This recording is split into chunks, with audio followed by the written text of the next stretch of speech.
I just woke up from a dream. I just woke up from a dream. I just woke up from a dream.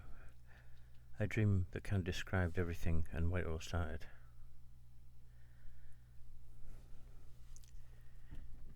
It was these two people that were living a normal life, growing their own food, trading with each other, that kind of stuff.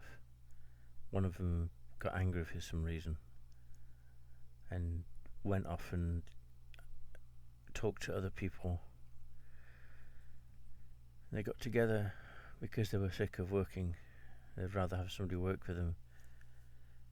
So they got together and they said to people that were willing to work for nothing really, but just like bits of spare food and stuff. So now they didn't have to do any work, but these people would do all the work and then they just give them like pittance in exchange, and the people were pleased with this, and that's where it all started. And then, trying to remember,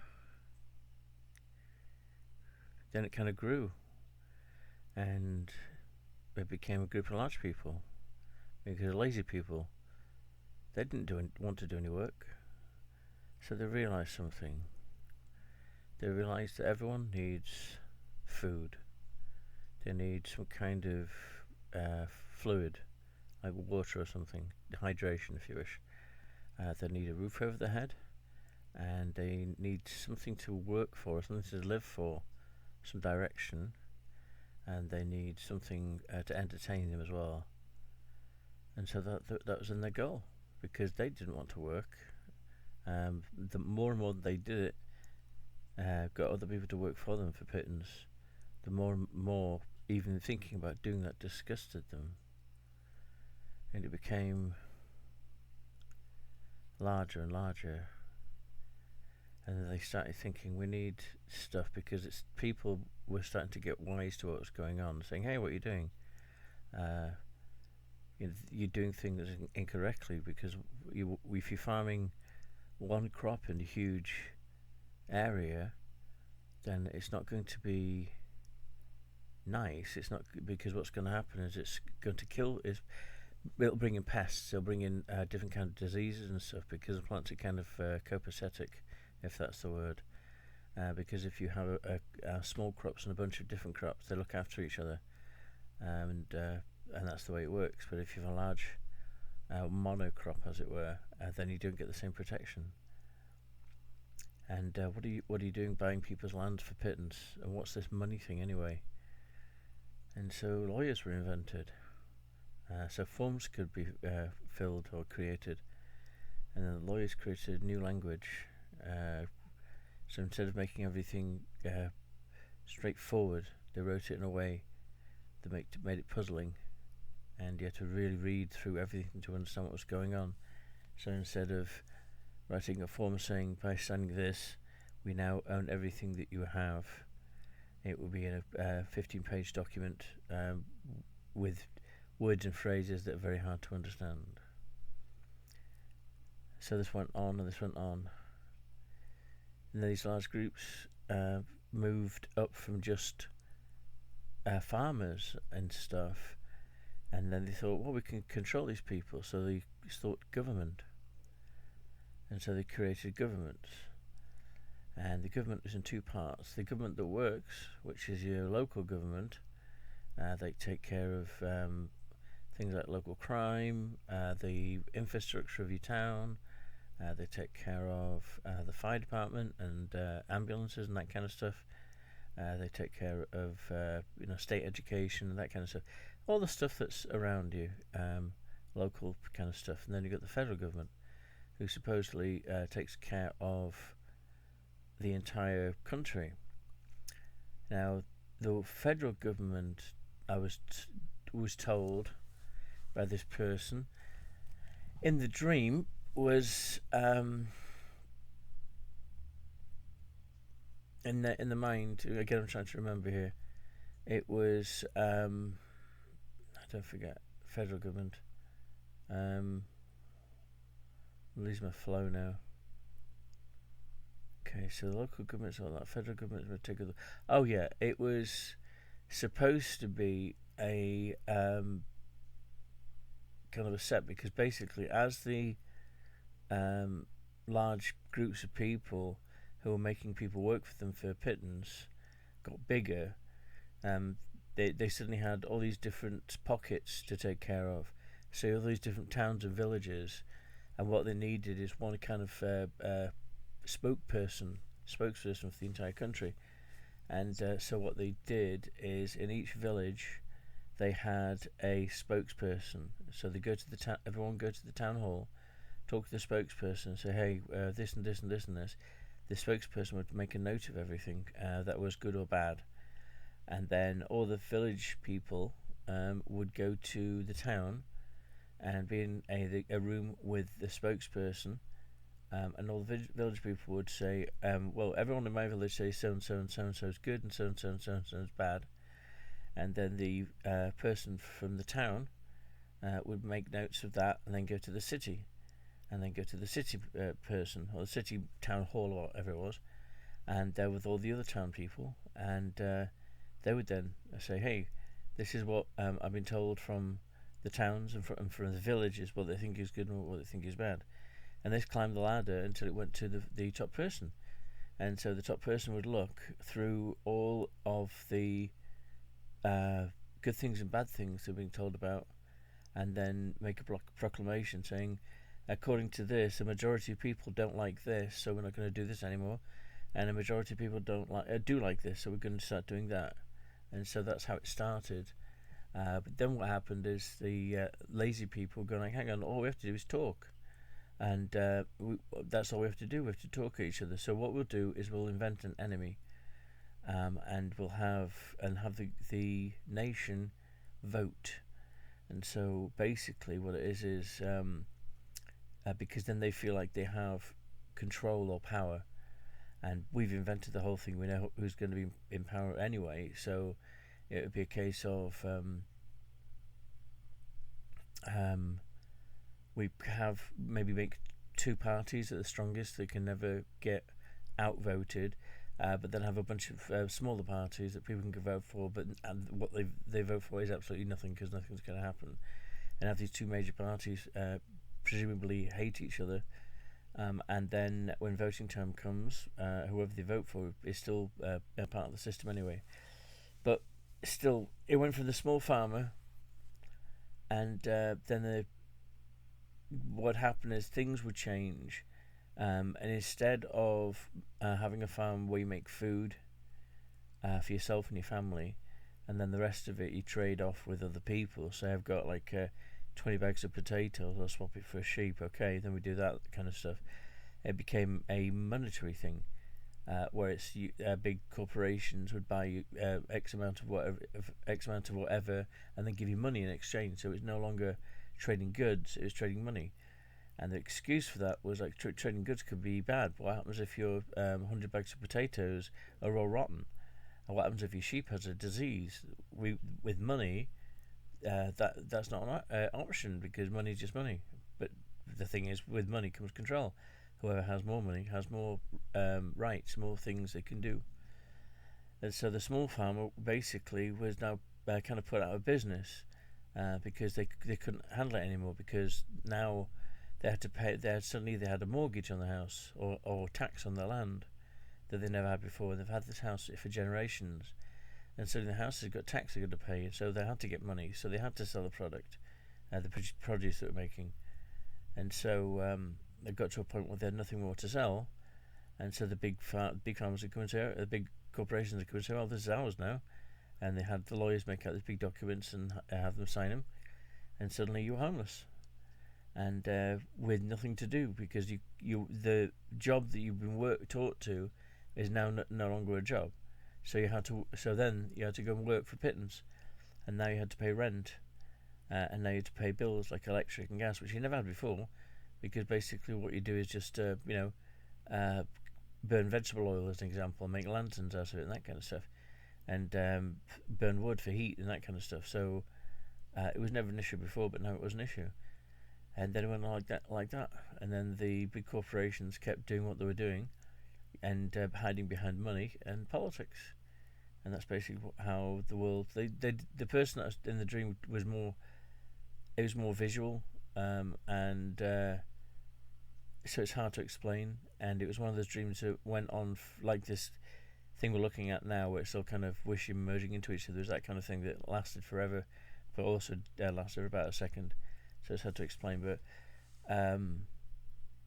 so, but I've got a feeling things are going to go back to little farms and stuff, and I'd like to be part of that. But my thing at the moment is beating tax. So if I can find a way to not pay tax, and it's not that I don't agree with a system. It's just I don't agree with this system, because again, this system is based on money. It's based on profit. It's based on greed. It's based on lies. So it's money in government, and all these people in federal government don't do anything. They just talk, and they invent wars. There's always been a war, and they invent wars. That's basically what it is.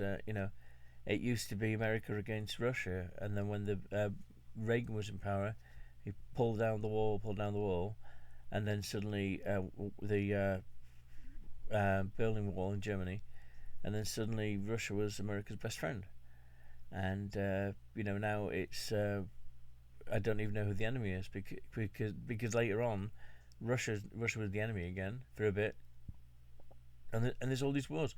And the thing is, as Black Sabbath said in War Pigs, something along the lines of they send the poor to fight the wars, because the wars were, basically created by the rich people, which is true. And the chain needs to be broken, because we're living on a planet, we've got nowhere else to live. I mean, the only reason that these people want to go to Mars is control.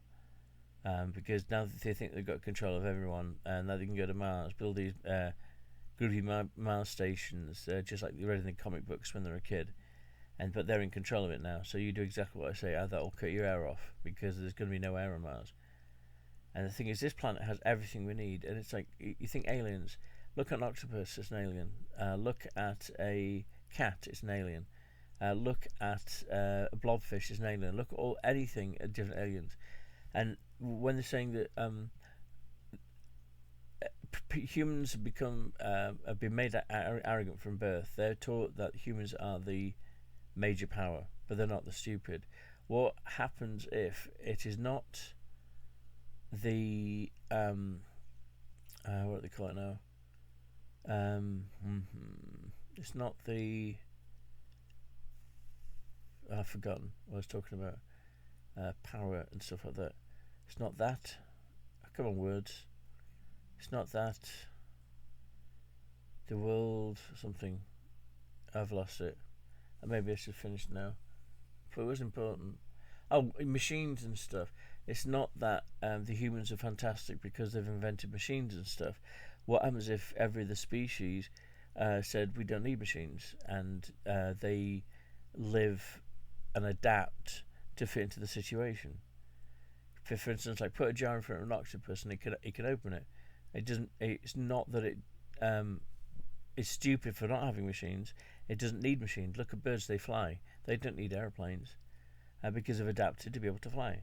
And so, that's what they want to do. So, if you think about it, the human race is the only being that has to wear clothes. Otherwise, it'll die from heat or a cold. It has to have its house built by other human beings. And it's the only one that has money, that spends money. Every other single thing fits into an ecoculture, and every other single thing survives with itself and with other ecocultures. You have like animals, plants, creatures, whatever you want, all living, and they're all intermeshed. And it's like, for instance, you've got something that dies. There are creatures out there that will consume that flesh, consume the bones, consume everything, and then create more, put it back into the cycle. Even like poop, if you got you poop stuff, it grows mushrooms. There are animals and creatures that come and eat the poop. Blah blah blah blah blah. So everything is interlaced to be part of the system, and the human race thinks it can rewrite the system, but it doesn't, because we are in the system, so the system is there to follow the path that the system is. So if you go against the system will fight back, but it's not fighting back. It's very much like this, where everything all merges into each other. It's just that what will happen is nothing can adapt away from the system, and anything that tries will get taken over. Look at sea urchins. In California, if I remember, there was this thing where sea urchins eat all coral and animals and blah blah blah. So they come along and kill everything, but then what happens is, I forgot what happened.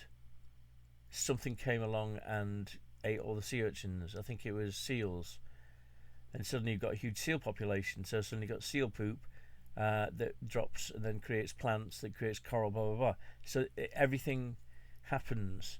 It's like so the human race it cannot be not part of the system. It is in the system, and it has to understand what the system is. And the system is taking a step back and looking at all the other systems that are going on, and then see the best way of fitting in. So the farmers with the small bits of land, that is better with 2 acre fields, right? Acre to 2 acre fields with one crop, and they've got like 4 or 5 fields in this patch, and each one grows something different, is much better than thousands of acres of land that are being sucked dry just to grow wheat, just to make packaged food. And it's the whole packaging thing as well. Everything has to be recyclable, and plastic should never have been made. George Carlin said plastic maybe was made for a reason, because it's part of the system, and maybe that's it. Maybe what's happening is the human race has to create plastic, so an enzyme, bacteria or creature will develop to actually eat the plastic, and from that will come something else. But in this life, something's telling me and it's telling other people that what's going on is wrong. The selfish people have to start working for a living, because all they're doing is talking, and all they're doing is creating war, and being greedy, being selfish, and it's wrong. It's totally wrong. And the thing is, that's a small group of people. They're so proud that they're the 1%, but what they've done is they've brainwashed everyone else into believing that their lifestyle is the best.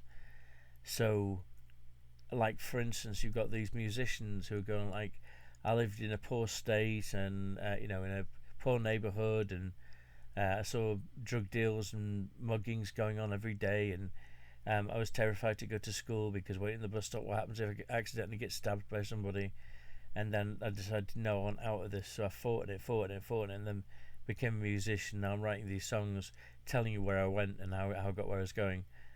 And so then they become rich, and it's like, look at me now, I'm better than you because now I have the yacht and the women and the booze and the drugs and stuff like that you can't afford.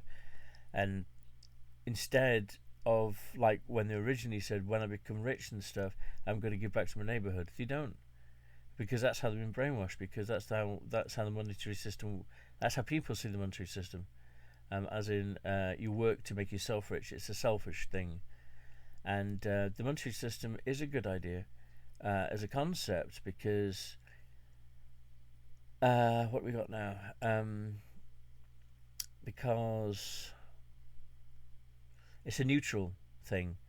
It's like a neutral thing. It's like a neutral thing.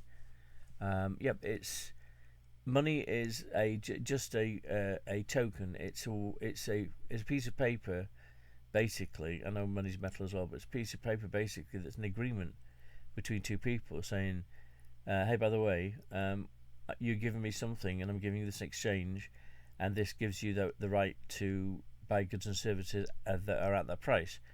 So in that way, it's a good concept, but the way it's being used is not a good concept, because it's being used as a mechanism of control. So what you do is you convince people that they have to work for this broken system, and the broken system, their only interest is to make money, and then forgotten. So, right, so they work like 40 hours a week or something like that, and then they get paid just enough money to give back to the corrupt system to pay rent, mortgage, for lighting, heating, food, even water costs money, and it's free. It falls from the sky. Food's free. It grows. You walk into anywhere, you can find something to eat. Even like dandelions is good for you, and nettles are good for you. You know what I mean? All these things that are called weeds, a lot of them are actually edible, and that's just a concept that hit me now. What happens if it's part of the thing? It's like, oh my god, these people are eating these plants. What do we do? Oh, call them weeds, call them parasites, and then we'll get rid of them. And then you force everyone to have a garden, and then instead of growing good plants and stuff, you have them growing grass, which has absolutely nothing. It's good if you've got cattle and stuff, but no, it's just what do? You let it grow, and when it grows more than half an inch, you crop it, and so it doesn't have any chance to do anything. And then what do you do with the stuff you've cropped? You throw it away. Waste is stupid. But anyway, so the whole thing, the reason I did this was because it's the beginning. The beginning was I've forgotten. I can partially see it. It's to do with small farms that are doing it right, and then selfish, greedy people kind of getting together and changing the rules or making rules, because at that point there wasn't any rules. This is my land. Okay, that's your land, and that was it. There was a kind of mutual respect going on, and then when rules were created, it was a case of like you didn't have a choice. It was like, this is my land. No, it's not. Well, it's been my land forever. Well, that's changed. Why? The government. Yeah, what's the government got to do with it? Oh, the government takes care of everything now, and now you've got to pay tax. You've got to pay what? Sorry, you've got to pay tax. But I've never had to pay tax before. Well, this is government land now. It's like, but I bought it. Yeah, I didn't even know. This is stuff that I came here. My grandfather came here, and made this land his. So it's our land. What's this tax thing?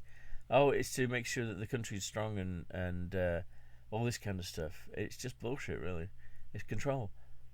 It's to get people in the system, and what I want to do is I want to find a way that can make it so I don't have to pay tax. And because as far as heating and lighting is concerned, there are methods out there. There are that you can use. Like for instance, one idea I have on a village scale, as it were, is big tanks, like septic tanks, but with some kind of bacteria. I've got to do more research on it because I know it's being done, and siphon the methane off it, and then use that for like heating as an example, and then having lighting, solar power.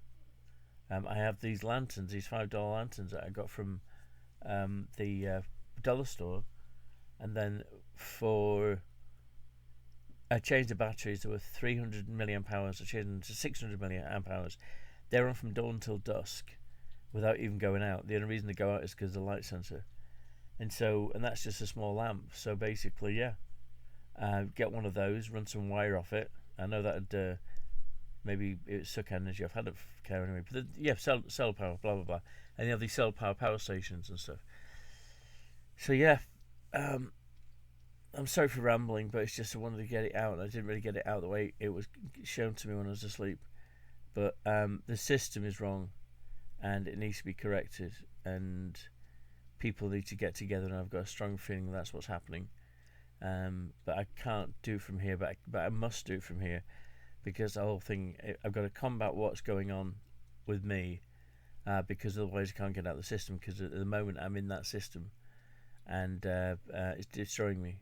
And but what I've got to do is pretend I'm part of the system, as it were, but kind of exercise my way out of it. So learn stuff and do stuff and get out of the system, and then also stop talking to the people around me about the system, because they are in the system forever. Anything I say to them, they go, "Well, that's interesting," and they'll go ahead and do whatever it is.